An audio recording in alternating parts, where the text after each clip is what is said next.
In 1889, Friedrich Nietzsche collapsed in the streets of Turin, throwing his arms around a horse being beaten by its owner. He never recovered. For the next 11 years, he lived in a fog of madness, cared for by his sister, unable to speak coherently again. But before his mind shattered, he unleashed an idea so powerful, so dangerous, that it has been blamed for wars, praised by revolutionaries, and misunderstood by almost everyone who has encountered it. The Übermensch is the meaning of the earth. Nietzsche wrote those words knowing they would be twisted. He was right. The Nazis claimed the Übermensch as their own. Self-help gurus turned it into cheap motivation. But what did Nietzsche actually mean? What if I told you that the Übermensch has nothing to do with domination, nothing to do with blonde hair or blue eyes, and everything to do with becoming something you've never imagined possible? Today, we enter the vault to uncover Nietzsche's most dangerous idea. And by the end, you might realize that the Übermensch is calling to you. Death of God. Before we can understand the Übermensch, we must understand what came before. In 1882, Nietzsche wrote something that shook Western civilization to its core. God is dead, God remains dead, and we have killed him. This wasn't a triumphant declaration. It was a warning, a diagnosis. Nietzsche saw what others couldn't. The scientific revolution, the Enlightenment, Darwin's theory of evolution, they had done something irreversible. They had dismantled the foundation upon which Western morality stood for 2,000 years. Think about what God represented: meaning, purpose, an eternal reward for suffering, a cosmic judge who ensured justice would prevail. Without God, Nietzsche asked, what happens to all of that? Where does meaning come from? The average person hadn't noticed yet. Churches were still full, but Nietzsche knew the consequences were coming. Nihilism was approaching like a shadow across Europe. Without an anchor, humanity would drift into despair, violence, or worse, mediocrity. The death of God left a void, and the Übermensch was Nietzsche's answer to filling it. But that answer came with conditions few were ready to accept. The last man. Nietzsche didn't just fear despair. He feared something far worse: comfort without meaning. In Thus Spoke Zarathustra, he introduced a terrifying figure, the last man. What is love? What is creation? What is longing? What is a star? Asks the last man, and then he blinks.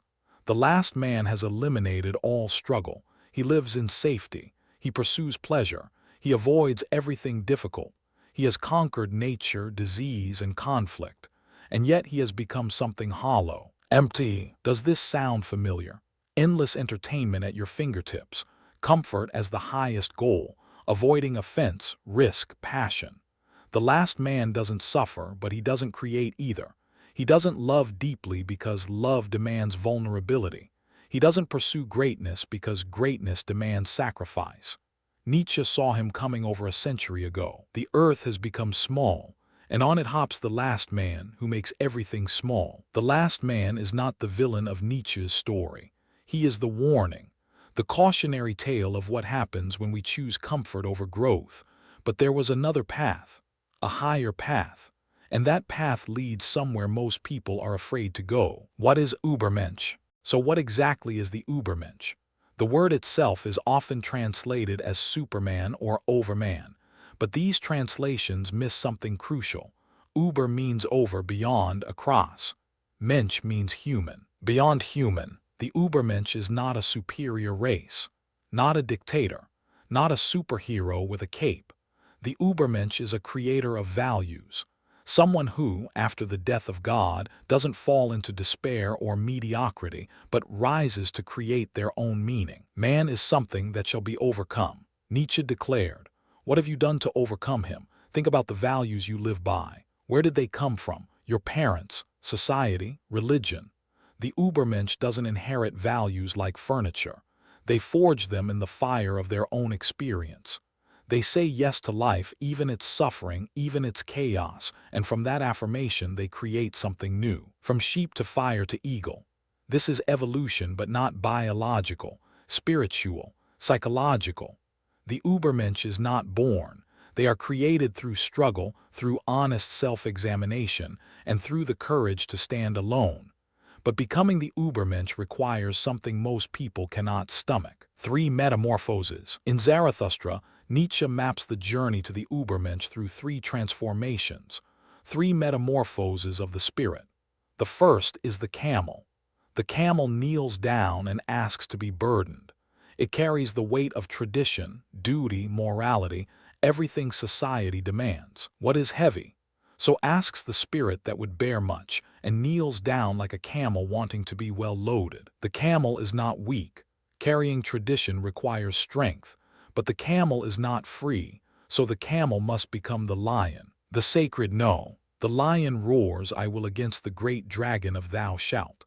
The lion destroys the old values. It says no to everything imposed from outside. But the lion cannot create. It can only destroy.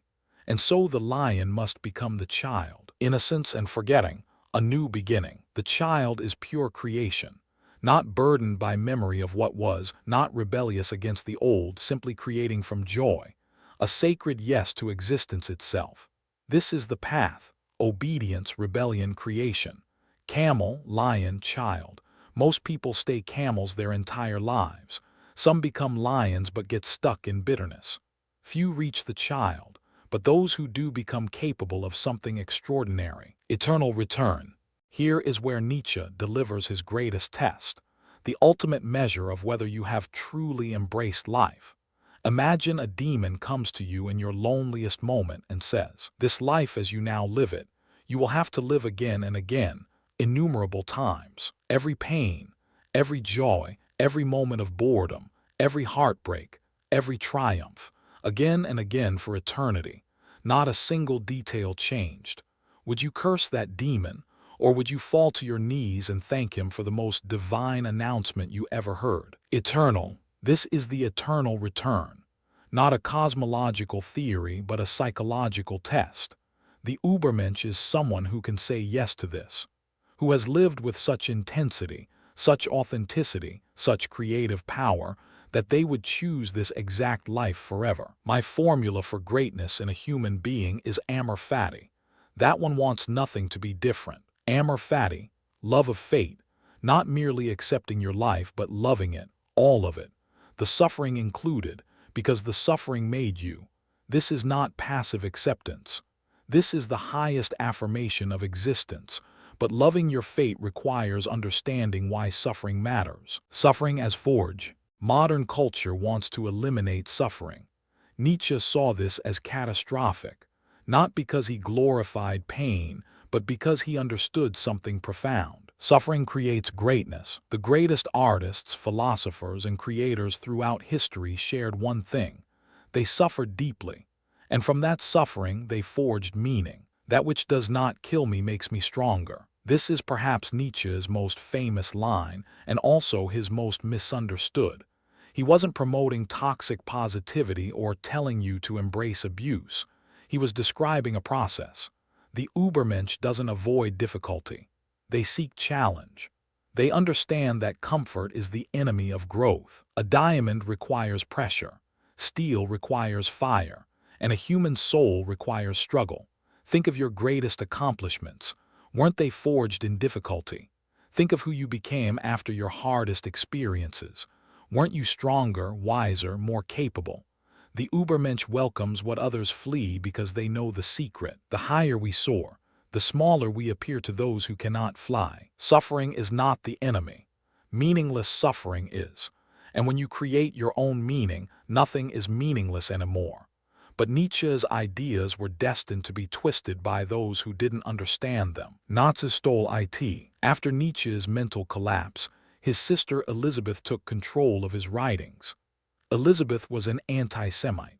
Her husband had founded a failed Aryan colony in Paraguay, and she saw in her brother's unpublished notes an opportunity. She edited, distorted, and selectively published his work. The Will to Power, a book Nietzsche never finished and never approved, was assembled from his notes by Elizabeth. She twisted phrases. She removed context. She met with Hitler personally and presented Nietzsche's walking stick to the Führer as a gift. The Nazi Party adopted the Übermensch as their mascot, the master race, the blonde beast destined to rule the inferior masses. Lies, but here's what they deliberately ignored. Nietzsche despised nationalism. He called anti-Semites contemptible. He wrote, "I am not a man, I am dynamite, and the Germans will one day misuse me." He was prophetic. The Übermensch was never about race, never about domination of others. It was about domination of the self. Self-mastery, not conquest. The real battle is internal. The real enemy is mediocrity within yourself.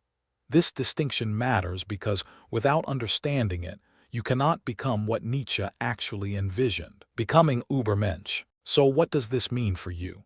How do you become the Übermensch in a world of last men?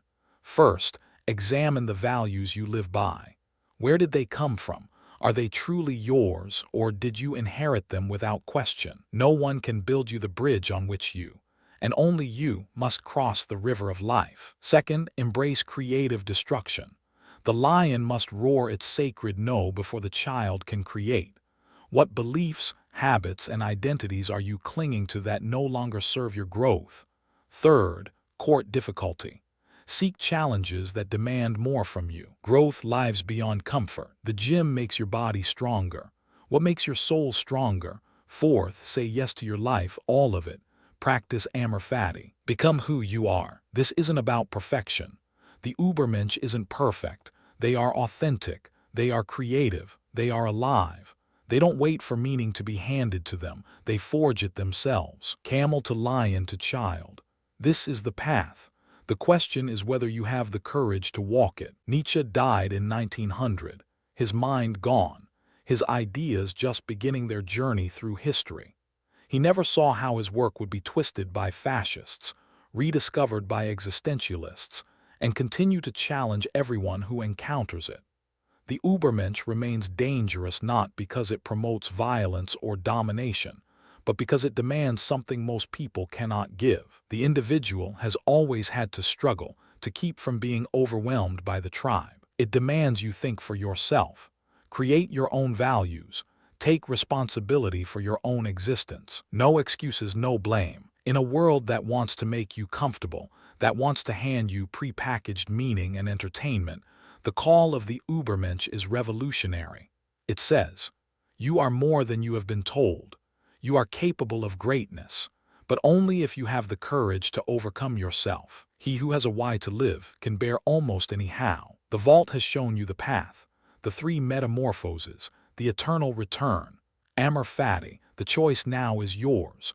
Will you remain a camel, a lion stuck in resentment, or will you become the child, innocent, creative, joyfully affirming existence itself? The wisdom of the ages is yours. Use it well. If this unlocked something in you, subscribe for more.